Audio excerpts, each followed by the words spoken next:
Di raw dapat maalarma ang publiko sa hantavirus. Matagal na raw ito at alam na ng public health ang gagawin. Sa report ni Rhea Santos, ang isang doktor sa British Columbia nagbigay paalala ukol sa paglilinis ng mga dumi ng daga, lalo na't panahon ng spring cleaning. It feels like the trauma of COVID, but it's completely different and it's not something we need to worry about now. Idiniin ng family physician na si Doc Anna Wolak na rare o bihira ang hantavirus at di lahat ng daga ay pinanggagalingan nito.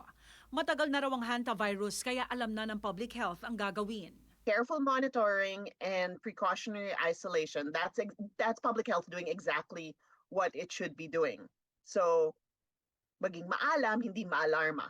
So, it's being aware, don't panic, because at the moment there's no evidence of community spread anywhere in the world.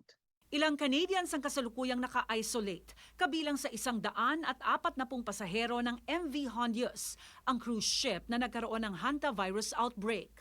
Ang mga pasahero mula sa 23 bansa. Nauna nang naiulat na 3 pasahero ang namatay. It's a rare virus and the method of spread is rare as well. Usually, hantavirus is from rodent droppings, rodent urine, and it's rodent to human. There is one strain, which is the strain we are seeing now. It's the Andes strain, and that shows some human-to-human transmission. But unlike COVID, it's not a casual contact. It requires prolonged contact, prolonged close contact. Bagamat bihira ang virus para iwas sa anumang sakit, makakatulong daw ang mga paalala noon ng mga magulang tulad ng paghugas ng mga soda cans galing sa grocery bago inumin. Sa mga maglilinis naman ngayong spring, You're cleaning the shed, the garage, the attic, or just the basement.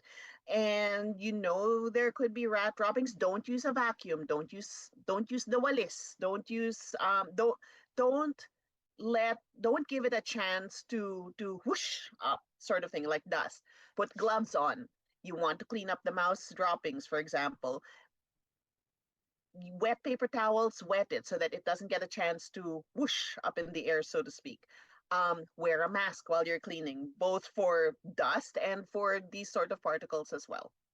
makakatulong din daw na bukas ang bintana bago maglinis. Mag-spray din daw ng bleach solution sa mga area na may mouse droppings bago tanggalin ito.